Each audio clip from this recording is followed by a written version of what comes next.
Mesdames, Messieurs, fidèles téléspectateurs, c'est pour nous un grand plaisir de vous savoir nombreux en train de nous regarder à travers la vision africaine dans le monde. À tous et à chacun, bienvenue à suivre ces nouveaux numéros de Cours des Grands, une émission qui, comme vous le savez, va pour vous à la rencontre des grandes personnalités dans la société. Question de vous les faire découvrir et de vous faire découvrir justement tout ce qui entoure leur profession, leur casquette et toutes les valeurs qui s'en suivent. Et aujourd'hui, j'ai donc le réel plaisir de recevoir pour vous une personnalité pas la moindre. Il s'agit bien de Maître Patient Chirouza, homme de droit, évidemment, acteur politique et bien sûr beaucoup d'autres casquettes qui l'entourent.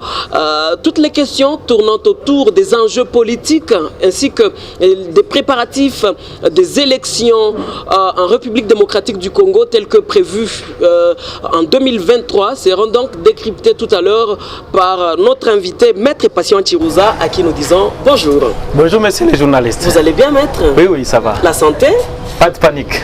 En forme. Oui, oui, tout est sous contrôle. Alors, c'est un plaisir comme ça de vous recevoir dans Cours des Grands pour la première fois, mais ça ne sera pas la dernière fois, on l'espère. En tout cas. Alors, d'entrée de jeu, Maître Patient, qui est Maître Patient Chirouza? Un peu des mots. Il est difficile de parler de soi. Ouais. Je ne sais pas si je vais y parvenir. Allez-y. Mais tout ce que je sais sur moi, puisque ce sont les autres qui savent beaucoup, c'est que je suis un homme politique, puisque j'ai un parti politique que j'ai créé, fondateur, un ex-groupe armé que j'ai transformé en parti politique. Pareco Pape. Ça c'est l'aspect politique. Je suis un homme politique depuis 2010, donc j'ai un parti politique que j'ai créé il y a 10 ans, plus de 10 ans, 12 ans aujourd'hui. Ça c'est un. De deux, je suis un acteur de droit, un avocat de profession au barreau du Nord Kivu. Et après ça, j'ai quand même réussi à devenir disciple de Dieu. Ah, okay. Je suis apôtre même. Ça c'est un aspect très intéressant. Et pas n'importe lequel. Je suis un frappeur de démons à l'église de Cité de Refuge. Un frappeur de démons. Le célèbre pasteur Moulin Vagile. Là aussi c'est très important pour le public. Oui, évidemment. Ça risque de ne pas passer, mais c'est ce que je suis aussi. Non, ce qui est évident c'est que ce sont vos casquettes. Oui, ça vous engage. C'est ça moi. Évidemment. Et puis je suis en outre un assistant de droit à la faculté de droit. Donc je donne cours j'ai donné à l'INIKIVU, à l'université de Kivu. Je suis un assistant de droit constitutionnel. Vous êtes constitutionnaliste? Et je suis un juriste publiciste. Donc, un publiciste. Je fais les droits publics. Voilà, les affaires de l'État, ça nous intéresse dans les droits publics. Alors, vous avez autant de casquettes. Je suis aussi père de famille.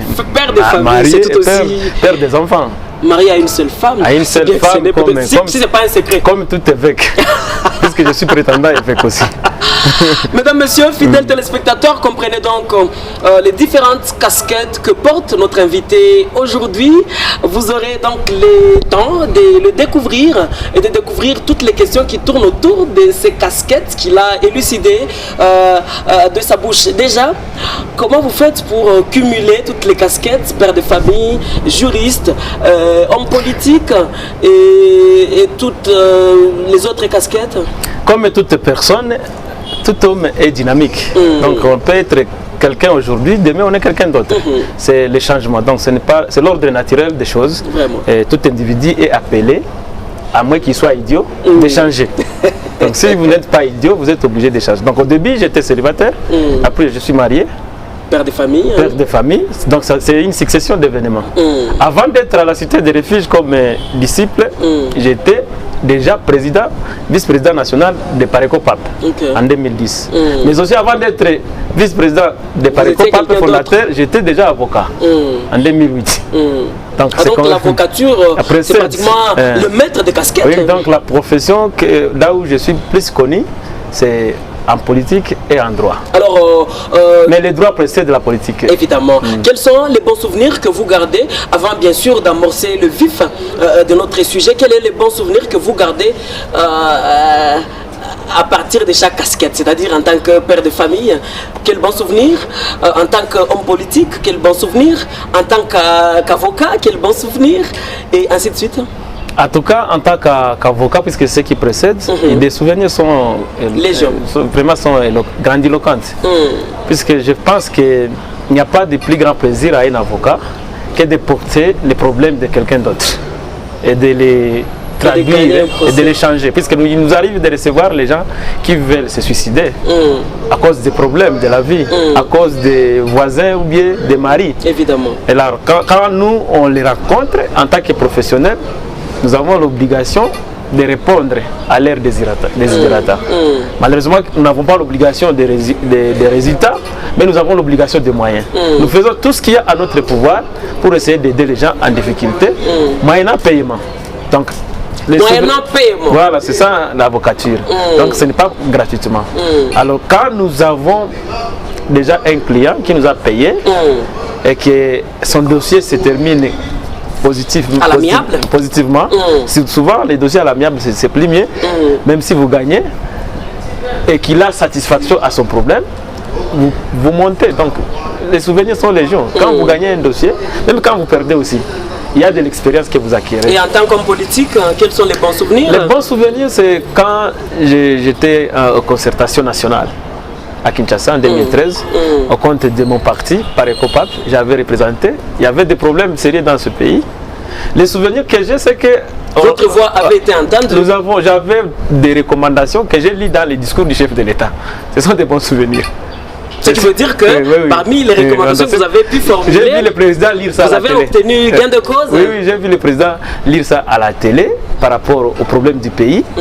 Et à cela, j'ai adjoint les difficultés que les fonctions du chef de l'État. J'ai côtoyé le président de la République, l'honoraire, que j'ai rencontré, le sénateur à vie, Joseph Kabila que j'ai rencontré plusieurs fois.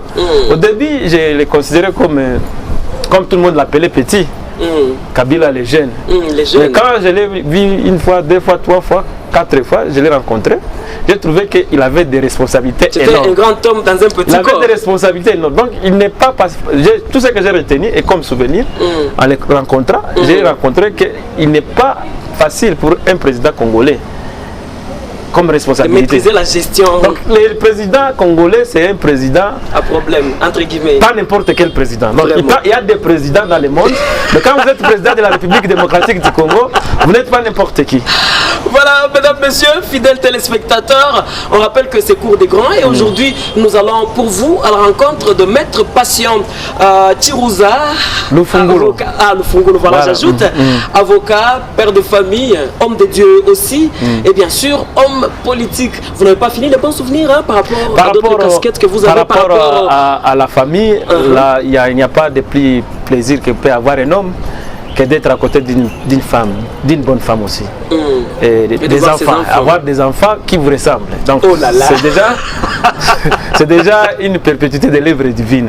Là, ce sont des bons souvenirs. Vraiment. Donc, quand vous regardez vos enfants, fruits de vos œuvres et votre ressemblance, directement les attributs de Dieu vous entrent. Vraiment. Et vous êtes satisfait de la création. Vraiment. Alors, directement, on va chuter pour l'aspect divin, comme homme de Dieu, puisque j'ai enfant de Dieu d'ailleurs. Un souvenir aussi, évidemment. Enfant de Dieu, malgré que notre église ici au Nord Kivu, ça pose des problèmes. Les gens ne comprennent pas encore.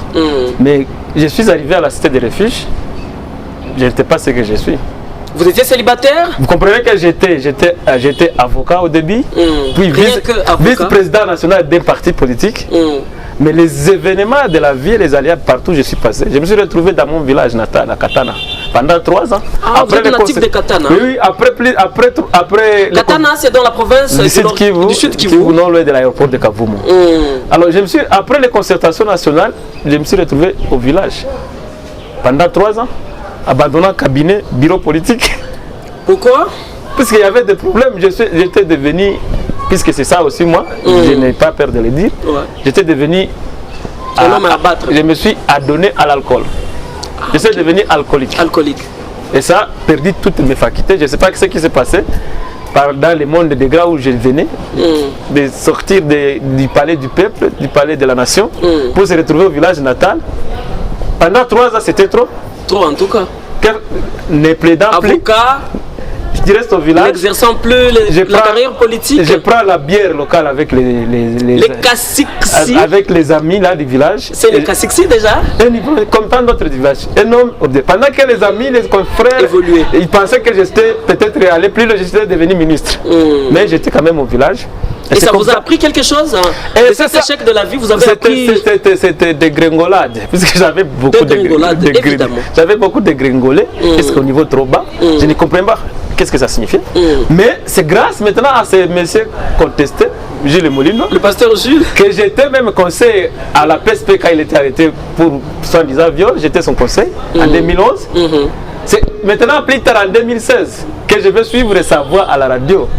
RTCK de Calais. Et que vous allez vous convertir. Je suis au village, je suis sa radio, il me dit que il dit, alors tu vois, pendant que je me réveille ivre, lui il dit à la radio, il tourne très fort, sévèrement.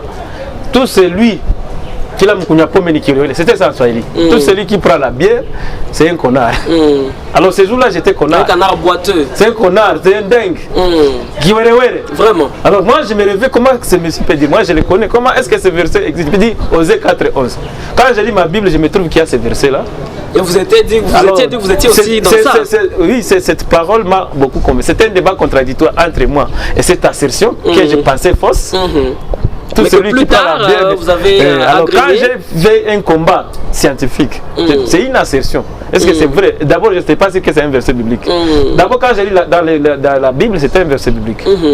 Au village, vice-président national d'un parti, avocat, père de famille aussi. Et qui me retrouve dans cette situation. Dégringolade. Et ce verset-là m'a beaucoup fasciné. J'ai fait un débat de toute une journée en train de me poser les avantages de la bière et les désavantages. Alors quand je me suis... C'est ce jour-là que je me suis remémoré de tous les moments chauds que j'ai passé dans les boîtes élixiers, des champagnes que j'ai beaucoup ouvert et comment je pouvais me retrouver au village, je n'ai pas compris. Et c'est là que je vais décider dans des cours de renoncer à la consommation de l'alcool. Donc cette parole-là, à la radio, dans une carte mémoire, a changé toute ma vie. Voilà. Pour que je me retrouve encore dans mon cabinet. Les mêmes cabinets, je vois, le cabinet du bâtonnier Bagamoukwe et Maître Weragi. Oh là là. Je me suis retrouvé dans ces mêmes cabinets, dans les mêmes bureaux, faisant le même travail et aux mêmes responsabilités dans les partis. Et je suis même rentré dans les activités politiques à Kinshasa, où il y a une année, je reviens. Ah, d'accord. Et donc, mesdames, messieurs, comprenez, donc nous avons affaire à une personnalité qui, de par son expérience, peut édifier, et justement, de par ce qu'il a pu vivre, de par ce qu'il a pu vaincre dans la vie, il peut justement vous édifier et faire en sorte que vous changiez votre credo, votre façon de voir les choses. Nous allons maintenant amorcer le vif de notre sujet. Mesdames, messieurs, fidèles téléspectateurs, nous avons eu à vous le dire. Aujourd'hui, nous sommes en train de décrypter un sujet intéressant qui porte sur les enjeux électoraux en République démocratique du Congo ainsi que les préparatifs qui s'en suivent. Alors, selon vous, maître, quelle est la lecture que vous avez par rapport à ces enjeux électoraux en République démocratique du Congo? C'est chaque jour que je suis optimiste. Et nous avons un prophète qui n'est pas sur la liste des prophètes qu'on apprend dans nos églises ici au Congo. Je considère comme prophète, c'est Lumumba. Quand je vois les élections, directement les vous référez à Lumumba? Je rentre, puisque le Congo n'a jamais fait un pas. Le Congo n'a jamais fait un pas. Ça, c'est un point de vue facile à dire. Non, non, d'abord, ce n'est pas encore accouché. Le Congo n'est pas encore né comme État. Nous avons des problèmes. Et c'est pourquoi je disais qu'être président en République démocratique du Congo n'est pas une chose facile.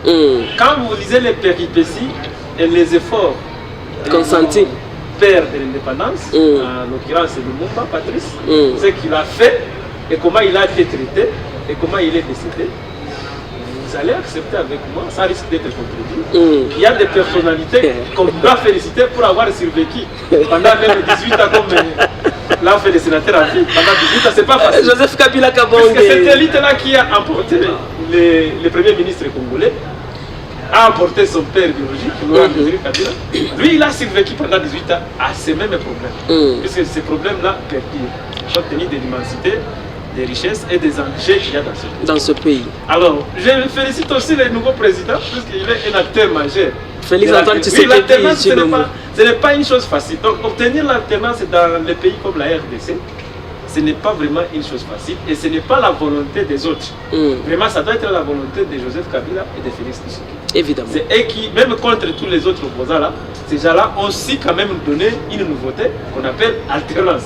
Et ça, une première, hein, en République démocratique du Congo. Que toutes les personnalités qui m'écoutent et les téléspectateurs et les auditeurs, parce qu'on rappelle que c'est en même temps une émission qui est suivie à la radio. Et les auditeurs puissent comprendre qu'il y a quand même des héros vivants. Nous avons que des héros décédés. Mais des héros vivants, ils existent. Les gens là, la carte qu'ils ont jouée des Gembal, ils ont j'ai aimé quand ils ont retiré les signatures dans les accords où les multinationales et la communauté internationale étaient derrière pour trouver un truc, organiser soi-même les élections et devenir un pays qui a la première alternance après, je pense, plus de 60 ans. Là, je comprends que s'il n'y a pas un pas, avec l'alternance, la RDC est en train d'être mise au monde par ces acteurs que nous avons maintenant. Et c'est un travail qui par va rapport aux échéances électorales, si nous avons réussi, par exemple, le coup de chapeau au sénateur Avi, qui a réussi à nous donner la première constitution. La première constitution. L'histoire reste évidemment, c'est lui. Oui, après les guerres, je vois c'est la signature de Joseph Kabila. C'est lui, pour la première fois, nous, à la faculté, nous avons étudié le référendum. Avec lui, nous avons vécu les référendums. Et nous avons... Même s'il y a bien sûr beaucoup de contestations autour de cette question. C'est déjà un plus. Un pas. C'est déjà un plus dans l'accouchement. Donc il y a un enfant qui voudrait naître, qu'on appelle la RDC. Donc il y a le premier mois, le deuxième mois, jusqu'à ce que ça le 9e mois. Donc nous sommes un État embryonnaire. Un État embryonnaire où nous devons croître pour naître. Et quand nous serons nés, la prophétie de Lumumba va se réaliser. Et donc selon Maître Patient Chirouza, la République démocratique du Congo n'est pas encore née s'agissant de l'État des droits ou d'un État démocratique. Nous avons eu, je ne sais pas si la chance ou la malchance, à la faculté des droits, et droit public. La chance, là, je parie. On a tout un chapitre sur l'État. C'est pas comme dans d'autres sciences. L'État, nous avons les attributs de l'État. Les attributs que moi j'ai étudiés, je ne les ai jamais vus par rapport à la République démocratique. Évidemment, nous avons... Évidemment, ça reste la théorie, hein, la pratique. Nous avons un territoire, nous avons aussi une puissance publique.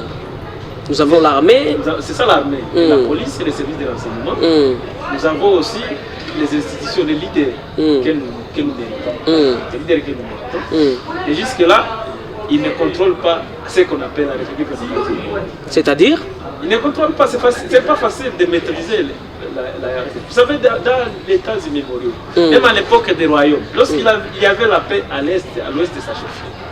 Et cette situation n'a jamais changé. C'est ça la raison d'être pour moi de dire que nous sommes en train de vouloir faire un pas. Donc le premier pas, c'est la sécurité. Lorsqu'on va gagner la sécurité dans le pays, on va être riche, on va organiser les élections, l'alternance c'est plus un problème.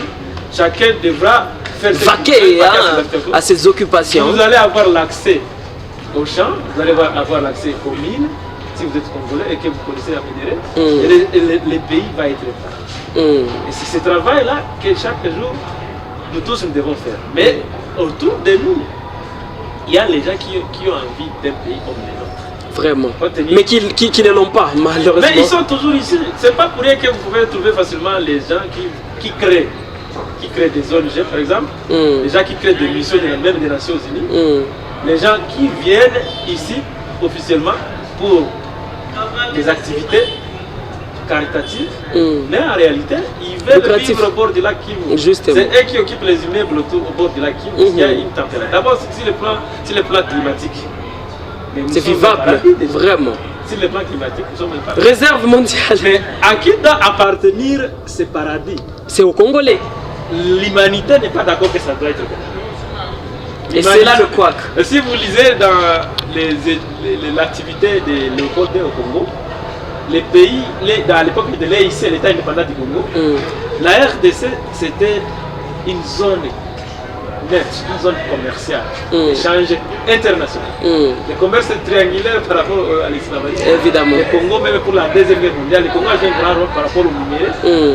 Et ça dépasse l'entendement du Congolais lambda, Congolais moyen. Donc il faut des Congolais extraordinaires, comme les deux que je viens de citer, qui sont héros vivants, à savoir Joseph Kabila Kabange, Félix Antoine Tshisekedi. Les jeux qu'il a joué, j'ai beaucoup aimé. Vous savez combien de fois j'ai été content quand ils ont quitté Genval et quand ils ont organisé les élections et quand ils ont proclamé contre la volonté de l'Union africaine, ils ont proclamé le président qui a gagné les élections. C'était pour la première fois. Et chaque jour que ça s'est fait aux États-Unis, il n'y a pas de problème. Ça s'est fait au Rwanda, il n'y a pas de problème. Et au Congo, il n'y avait pas de problème. Mais il y avait déjà la communauté l'Union africaine qui avait déjà demandé qu'on ne proclame pas. Parce que l'Union africaine, comment pouvait-elle demander à une commission électorale d'un pays de ne pas proclamer? Déjà, les problèmes, déjà, vous comprenez qu'il y a des revendications par rapport aux attributs de l'État. Il y a ce qu'on appelle la souveraineté. Si déjà un pays n'est pas souverain, des injonctions pour ne pas proclamer les résultats, ça lèse la souveraineté, ça sort et révise en cause. Si le plan de la reconnaissance de l'État, il y a des problèmes. Vraiment. Et ces problèmes doivent être réglés. Et c'est ça qui me chute à être optimiste. Si le président Tshisekedi dit qu'il y aura élection, je suis sûr que... Alors, parce que vous avez parlé justement de cet appareil d'appui à la démocratie, que la commission électorale nationale, la nomination de Kadima à la tête de cette institution est au centre de beaucoup de controverses en République démocratique du Congo. Quelle est la lecture que vous avez? C'est par qui? Si Kadima est contesté par les gens qui n'ont pas la qualité, mais ils vont empêcher quoi? Puisqu'il a déjà le soutien des confessions religieuses. Quand je parle de confessions religieuses, je vois les aspects qui sont qu'on appelle l'église. Il y a la loi sur les statuts des associations sans but lucratif. Je vais maintenant te dire au public, à ceux qui nous regardent, ils sont assez nombreux, qui nous regardent, de les retenir pour du bon. Et à ceux qui nous écoutent à la radio. Toutes les églises sont les aspects, les associations sans but lucratif, au même titre que l'association des motards, l'église catholique et toutes les églises, même les ONG aussi. Les ONG, c'est régi par les mêmes textes. Donc je me suis toujours demandé, et Lumumba a regretté, hier j'ai suivi son discours et sa conférence de presse sur la corruption. Quand Lumumba a beaucoup intervenu sur la corruption, il avait dénoncé le comportement des évêques. C'est ici pour moi l'occasion de dire que le comportement des évêques qu'ils font, c'est une concurrence déloyale par rapport aux acteurs politiques. Ils ne doivent pas s'ingérer dans les affaires de la politique nationale. Sinon, ils doivent être enregistrés, comme l'avait dit Mende, au ministère de l'Intérieur, comme parti politique. Parce que je ne peux pas comprendre que les gens puissent chaque fois intervenir. Le président a dit. Vous voulez que le président suive votre volonté. Le président, il est le garant de la nation. Mais oui, dans un système démocratique, il est le père, le garant de la Constitution. Il est le père de Ambongo. Le président de la République, sur le plan hiérarchique, c'est le premier citoyen. Ce qu'il dit là, si vous contestez, sous d'autres signes, on doit vous guillotiner. Et la guillotine, vous connaissez là où c'est venu de la France. Évidemment, le président ne peut pas nommer quelqu'un. Vous n'êtes pas président, vous n'êtes pas membre d'une institution de la République.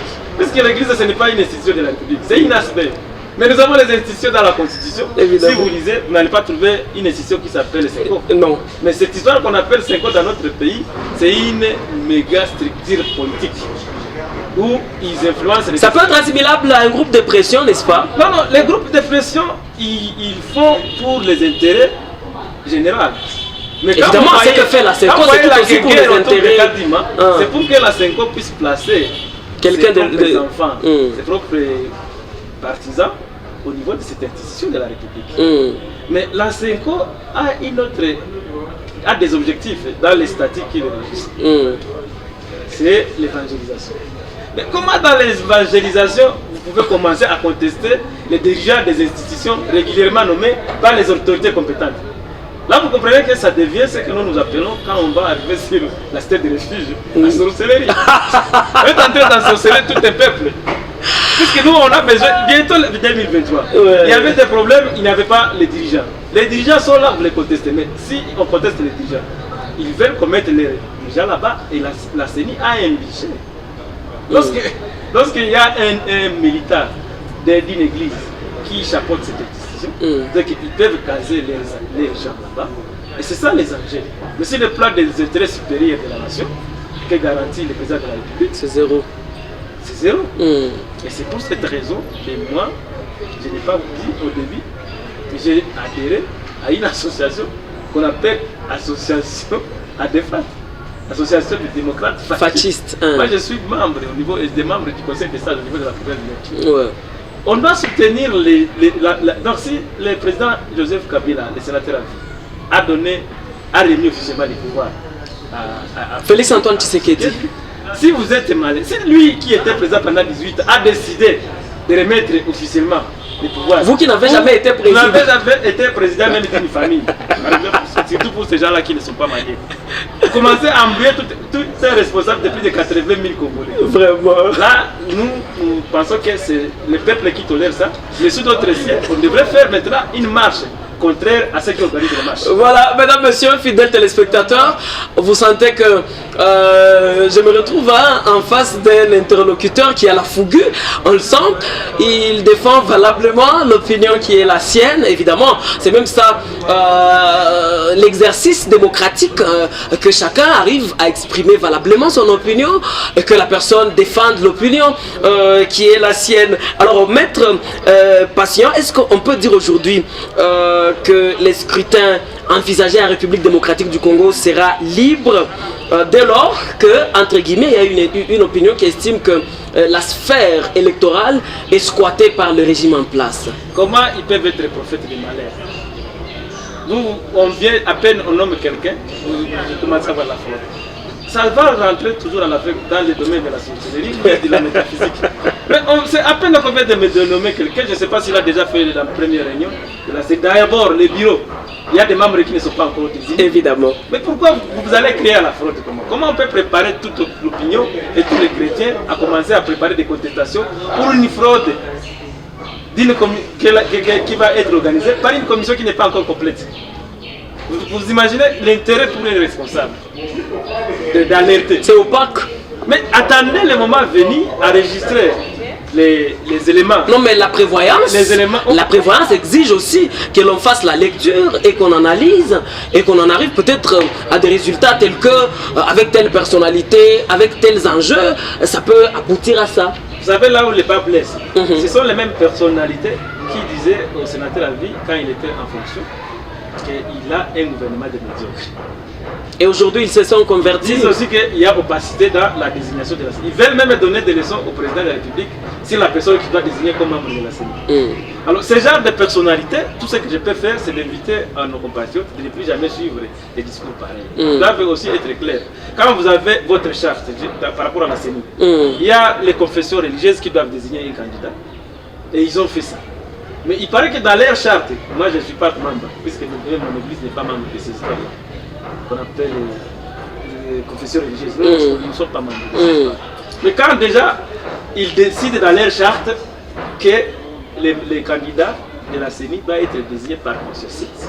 Et s'il n'y a pas consensus, on fait le vote. Et que le mode pour désigner, c'est la majorité. Mais pourquoi ils embrouillent la population? Quand ils avaient signé cette charte, est-ce que la population était là? Non. Est-ce qu'on avait considéré même la population? Non. Mais s'ils ne savent pas respecter leur propre charte, comme ils ne respectent plus aussi la Bible. Oh, vous estimez déjà? Non, il y a des éléments. Qui prouvent qu'ils ne respectent pas la Bible. D'abord, c'est la Bible dans Romains 13 qui leur donne obligation de respecter l'autorité légalement établie. Et parmi les autorités légalement établies dans ce pays, il y a Denis Kadima. Ah oui, qui a été nommé par le chef de l'État. Oui, légalement établi. Il n'a pas encore fait de fautes. Pourquoi on voudrait les juger pour les fautes qu'il n'a pas? Non, peut-être par rapport à ses origines. On voit que c'est quelqu'un qui partage les mêmes origines que le chef de l'État. Comment les confessions religieuses peuvent ignorer les origines de l'homme? Est-ce que comment ils peuvent ignorer les origines? Est-ce que maître... Je ne dis pas les origines de Kadima, les origines de l'homme. Vous voulez dire que Kadima est de quelle origine? Non, c'est un Kassaïen, entre nous soit dit. Il a fait Kassaïen, mais moi je sais que Dieu. Kadima c'est un Congolais, c'est un homme. Alors cette origine-là, Kassaïenne, c'est vous qui lui la donnez. Est-ce qu'il n'y a que... c'est aujourd'hui qu'il devient Kassaï, il n'a pas été tout le temps. Non, mais il a toujours été. Est-ce qu'il n'y a que lui Est-ce que vraiment être Kassaï, c'est un crime? Non, c'est pas un crime. Est-ce qu'il n'y a que lui qui a incarné toutes les valeurs requises pour diriger cette grande institution? Pourquoi vous ne pouvez pas poser cette question aux 6 confessions religieuses qui l'ont désigné? Puisqu'il a un CV. On a même dit à la radio qu'il a fait, il était membre d'une commission internationale. C'est un expert de notoriété internationale. Pourquoi on a accepté Malumalu qui était toujours à Butembo comme le président de la CENI? Personnable, hein? Personnable, bien sûr. Je ne sais pas s'il peut avoir la paix aussi. Bon, ça c'est Dieu, hein? Ça, mais on dénie ça à quelqu'un qui a une notoriété internationale. On a quelle intention? Moi je ne connais pas Kadima, mais tel qu'on l'a présenté, son CV est impressionnant et dépasse les limites de la RDC. Vraiment. Pourquoi on évite que quelqu'un comme Senilov soit président d'une commission électorale indépendante? Vous comprenez déjà que ce genre de jeu, c'est déjà une distraction. Et ces gens ont distrait, ils étaient contre Lumumba déjà à 60. Ces mêmes personnes? Oui, les confessions religieuses qui ont toujours leurs dirigeants en Europe. C'est ce que les gens ne savent pas. Vous voyez les gens, ça c'est une découverte. Hein? Oui. Ils ont leurs dirigeants en Europe. En Europe, les responsables de toutes ces confessions-là, ils sont en Europe. Et ils ont des statuts qui donnent à leurs agents ici, à notre pays, de respecter aveuglément les ordres qui viennent d'en haut. Aveuglément même. Oui, les ordres qui viennent d'en haut. Ils n'ont pas de contestation. Quand le pape décide, c'est une personne, c'est une personne, c'est une personne. Évidemment. Mais quand avec toutes les faiblesses humaines. Tous ces gens-là que vous appelez vos seigneurs ici, ils s'inclinent.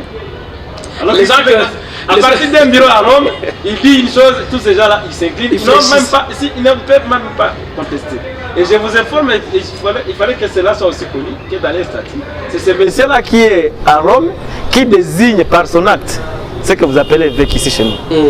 Alors, quand vous avez quelqu'un qui vous nomme, vous devez rapport à celui-là. Autant que Denis Kadima ne doivent pas rapport au peuple congolais. Autant que Denis Kadima doit rapport au président de la République qu'il a nommé. C'est la même chose, non? Alors les gens qui doivent rapport, qui n'ont pas la démocratie dans leur soi-disant église, comment ils veulent maintenant se mêler dans la démocratie d'un système politique, d'un régime politique? Pourquoi ils peuvent donner les leçons au président de la République? Encore qu'ils ne savent que prophétiser les malheurs d'une fraude qui n'aura peut-être pas lieu. Et qui jusqu'ici n'a pas encore lieu. Parce que c'est hypothétique. C'est ça, ce monde-là du futurisme, dans le monde-là de la malédiction, qu'on emballe les gens et on voudrait que ça prenne du temps. Je pense que le président de la République a d'autres préoccupations que de se pencher sur une question déjà résolue par eux-mêmes. Parce que c'est eux qui ont désigné. Et lui, il a pris acte. Pourquoi on peut désigner et on dénie à quelqu'un de prendre acte? Et en vertu de leur statut, de leur charte. Donc ce sont des personnalités qui devront un jour dire la vérité. Pour qui ils bossent? Pour qui ils bossent? Parce que ça c'est opaque. Hein? Il n'y a que qui savent en faveur de qui ils sont en train de bosser. Je suis sûr que ce n'est pas pour le peuple. Hein? Ah, vous êtes sûr? Alors, quels sont, selon vous, les grands défis auxquels peut-être la classe politique actuelle, la République démocratique du Congo, devra s'attarder? Nous avons des défis majeurs. Énormes. Les défis que nous devons résoudre aujourd'hui, c'est d'abord ce qui s'est produit en 2018, lorsque nous avons trouvé un nom. D'abord, je vous informe que le peuple congolais n'a pas besoin d'un président démocratiquement élu. Ça, vous le dites et vous assumez? En tant que politicien et en tant que connaisseur aussi de la politique congolaise, je peux affirmer, sans risque d'être contredit, que le peuple, si vous posez la question au peuple, le peuple n'a pas besoin d'une autorité démocratiquement élue. Encore, ce que vous appelez la démocratie, notre peuple ne connaît pas ce que ça signifie. C'est quand même une intense de votre part, maître, que vous affirmiez le peuple congolais n'a pas besoin d'un président démocratiquement élu. Le peuple congolais a besoin d'un président qui répond à ses préoccupations quotidiennes. Un président qui empêche le kidnapping. Un président qui chasse les EDF. Un président qui augmente les salaires des enseignants. C'est ça le président que nous voulons. Un président qui permet aux gens de circuler librement et de faire le commerce sans beaucoup de taxes. À telle enseigne que les jeunes qui finissent, ils ne manquent pas de préoccupations. Un président qui multiplie les entreprises au pays pour donner de l'emploi, pour diminuer le chômage. C'est ça le président que nous voulons. Alors si le président peut être désigné, ça, même pas démocratiquement, et qu'il réponde à ses aspirations, c'est ça l'intérêt du peuple. Les autres intérêts là, c'est pour les démocrates. Alors la démocratie n'est pas congolaise. Oui, évidemment. S'il y a ce qu'on appelle démocratie, nous on maîtrise ça très mal, et ceux qui ont propulsé ça dans le monde, ils ont intérêt à ça, mais ce n'est pas nécessairement notre intérêt. Notre intérêt, c'est de voir les dirigeants qui répondent aux aspirations du peuple. Et les dirigeants qui répondent aux aspirations du peuple, je ne sais pas si c'est ce qu'on appelle démocratique, mais ce sont des vrais dirigeants qui viennent de Dieu. Des dirigeants qui viennent des dieux. Oui, ils doivent vraiment se satisfaire quand ils voient la population à l'aise, quand ils voient la population danser. C'est ça les dirigeants. Comme les parents, quand les enfants bougent dans la maison, ils ne sont pas malades, là ils peuvent aussi se réjouir. Et c'est ainsi que Dieu est. Quand ici aussi il trouve que le monde est calme, quand ses enfants, il est content dans sa ses enfants se réjouissent, lui aussi se réjouit. Et ça, tout ça c'est écrit. Alors je me demande pourquoi les confessions religieuses n'évangélisent pas tout ça, parce qu'ils ont même des Bibles où c'est dit. C'est dans la Bible qu'on dit qu'il va respecter Fatih. Ce n'est pas dans la loi. C'est pas Maître Patient qui le dit. C'est dans leur Bible là qu'ils ont toujours comme fonds de commerce. On dit qu'ils doivent respecter l'autorité légalement établie. Parce que si vous contestez Fatih, vous contestez celui qui l'a placé là-bas. Et celui qui l'a placé là-bas, vous dites c'est Dieu, mais il y a aussi le peuple congolais qui l'a accepté. Parce qu'il a aussi la légitimité. Il n'est pas contesté par le peuple congolais. Et c'est ça la vérité qu'on devra un jour dire. Puisque l'esprit qui gouverne les hommes de Dieu, c'est l'esprit de vérité. L'esprit qui gouverne ceux qui ne veulent pas du bien au peuple, c'est l'esprit des mensonges. C'est pourquoi ils peuvent demander aux gens d'aller dans la rue pour qu'on ne puisse pas toucher. Pour qu'il y ait chaos. Pour qu'on ne puisse pas toucher à leur salaire qu'ils perçoivent des écoles. Puisque ces gens-là, ce sont des dictateurs. Il suffit qu'ils désignent pour m'amener $50 par élève inscrit ça dans mon école. Ça, il doit obtenir ça de ces dirigeants-là. C'est un intérêt pécuniaire, c'est un intérêt financier. Alors pour des intérêts égoïstes financiers, on ne peut pas handicaper la bonne marche de toute une nation. Alors tout ce que je voudrais faire savoir, on doit être un peuple libre. C'est pour cela que Lumumba s'était bâti. C'est pour cela que je suis sûr Kamere et Tshisekedi avaient accepté de faire des concessions. C'est pour cela que Joseph Kabila avait accepté aussi de quitter le pouvoir. Puisqu'il pouvait accepter aussi de mourir là-bas. Mais il a dit, je quitte pour qu'il y ait alternance. Et ça, on en avait besoin.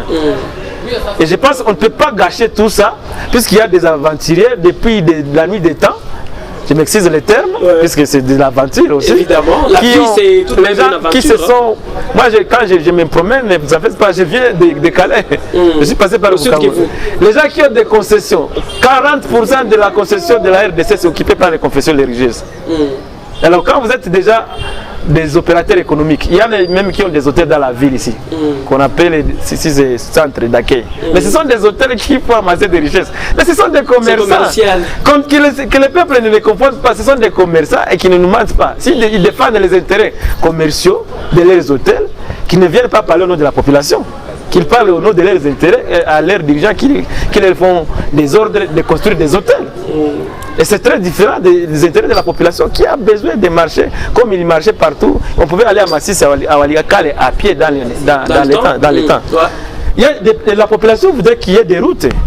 Évidemment. Qu'on puisse avoir son fuseau. Il y a des personnalités congolaises, des Congolais qui ont des voitures, qui amener les marchandises vers Walikale, vers Butembo. C'est ça que nous, le peuple a Senganini. Le peuple demande que ça. Félix Landoisé, quoi. Oui, c'est ça qu'il avait demandé. Le peuple ne veut que ça. Le peuple veut qu'il n'y ait plus des enfants, des mamans qui meurent quand ils accouchent. Que les gens ne puissent pas avoir peur du corona, qu'il y ait des solutions. C'est ça ce que nous voulons. Alors nous perdons beaucoup de temps à dire qu'il n'y aura pas d'élection. Qui vous a dit qu'il n'y aura pas d'élection? L'autorité habilitée à organiser les élections est déjà là. Est-ce qu'on l'a mis là-bas pour jouer les théâtres? C'est pour organiser les élections. Et l'expérience d'organiser les élections, Félix Tshisekedi Diana, qui est le commandant suprême, le garant de la Constitution, de la Constitution, qui est le premier citoyen, le premier aussi électeur. Il connaît comment on organise les élections et il a un conseiller, ne vous en faites pas. Le président sénateur à vie, ce n'est pas pour qu'il est sénateur à vie. Ça doit être un monsieur qui présente, qui donne au président actuel les leçons et des expériences. Si jamais ces mariages existent encore. Bon, les mariages politiques, ce n'est pas que ce soit aux réseaux sociaux ou bien dans les médias. Il faut savoir les relations personnelles. Vous ne savez pas comment ils ont parvenu à signer des accords pour être là où ils sont aujourd'hui. Et c'est vraiment du génie. Et ils ont le droit d'auteur de ça. Personne ne peut les dénier ça. Si vous voulez savoir s'ils sont en bonne harmonie, il faut poser la question au président de la République. À eux-mêmes. Oui, ils vont vous répondre. Puisque je n'ai jamais vu le sénateur a vu dire qu'il a de mauvaises relations avec l'autre. Encore moins. Le président aussi n'a jamais dit que le sénateur a vu les jeunes en quoi que ce soit. Il y a seulement les politiciens qui essaient de déstabiliser. Puisque Lumumba, quand il condamnait la corruption, il condamnait la corruption des évêques et des hommes politiques congolais qui étaient corrompus. Il y a même des documentaires sur les fonds qu'on avait donnés aux politiciens congolais pour déstabiliser le gouvernement de Lumumba. C'est ainsi que le gouvernement de Lumumba n'a jamais été permis de fonctionner. Vous imaginez, vous avez l'indépendance. Nous sommes en juin. Déjà, le 14 juillet, il y avait une sécession katangaise. On vous a donné quoi? Avec les Moïse Tchombé. Et puis, dans le discours de Lumumba, il insiste sur le travail. Il invite tout le monde, les Congolais, à travailler pour avoir l'indépendance économique. Donc, l'indépendance économique, on n'avait pas réussi. Et je vous informe que le document de notre indépendance, c'est 21 mots. Juste 21 mots. 21 mots et 2 phrases seulement. Où, avec le discours de Lumumba, les chefs de la diplomatie et les rois de Belge étaient déjà furieux. Jusqu'à obliger à Lumumba d'aller corriger son discours. Heureusement, Lumumba avait déjà partagé partout le discours qu'il avait prévu. Et le discours corrigé n'a jamais été partagé. Il n'y a que des archives belges qu'on peut trouver. Oui, évidemment. Maître Patient Chirouza, on le rappelle, c'est donc lui notre invité du jour. Maître, on va se tenir debout parce qu'on est pratiquement arrivé à la fin de cette émission au cours des grands qui, comme les téléspectateurs le savent, c'est une émission qui va à la rencontre des grandes personnalités. Camille Kitoko, nous allons nous tenir debout avec notre invité aujourd'hui, Maître Patient Chirouza. Nous sommes pratiquement arrivés à la fin de cette émission. Nous allons simplement vous demander de vous adonner à un petit exercice. Vous allez regarder droit la caméra et vous allez dire un dernier mot. C'est quoi le credo que l'opinion locale et ainsi que celle nationale et internationale peuvent retenir de la doxa ou du credo de Maître Patient Chirouza qui est aujourd'hui l'invité de cette émission au cours des grands. Regardez la caméra et parlez aux téléspectateurs et aux auditeurs, ceux qui nous écoutent à la radio. Le peuple voudrait le bien-être et nous pouvons y parvenir. Le credo, c'est le Yes Weekend d'Obama. Yes Weekend. Donc le peuple congolais peut redorer son image, il peut contrôler ses richesses, il peut se gouverner soi-même. Le peuple congolais peut aussi aider le monde. Ils peuvent envoyer des aides partout. L'histoire du Congo, comme disait Lumumba, ne sera jamais écrite à l'Union africaine ou au Conseil de sécurité. C'est en République démocratique du Congo. Et pour Goma et à Nyiragongo, c'est toujours ici chez nous. Je demande et je nous invite nous tous au travail pour que nous puissions suppléer et répondre à nos préoccupations nous-mêmes. Et nous pouvons cela. Donc l'optimisme est permis. Il n'y a que les pessimistes qui ont tort. Les optimistes congolais, je vous invite à soutenir les autorités, à respecter les lois de la République, en commençant par la charte des confessions religieuses qui se sont signées. Les membres qui ont signé là-bas, ils doivent respecter leurs textes, ils respectent leurs textes des ASBEL. L'État congolais aussi va respecter ses obligations. Et c'est comme ça que nous allons retomber sur le bien-être. Et ça sera le paradis, longtemps promis par les prophéties. Merci beaucoup, mesdames, messieurs, fidèles téléspectateurs, vous qui ne jouerez que par le programme de la vision africaine dans le monde. Nous sommes pratiquement arrivés à la fin de cette émission Cours des Grands, on les rappelle, qui aujourd'hui est allé pour vous à la rencontre de Maître Patient Chirouza, acteur politique, avocat, père de famille. Il a permis qu'on le dise, mais aussi un homme de Dieu. Ça a été donc un plaisir pour nous de vous avoir justement édifié à travers la question qui a été traitée au cours de cette émission. Maître, nous vous disons sincèrement merci d'être intervenu et nous aurons le réel plaisir de vous retrouver prochainement. C'est moi qui vous remercie. Bye bye. Bye bye à nos téléspectateurs et à nos auditeurs. Merci.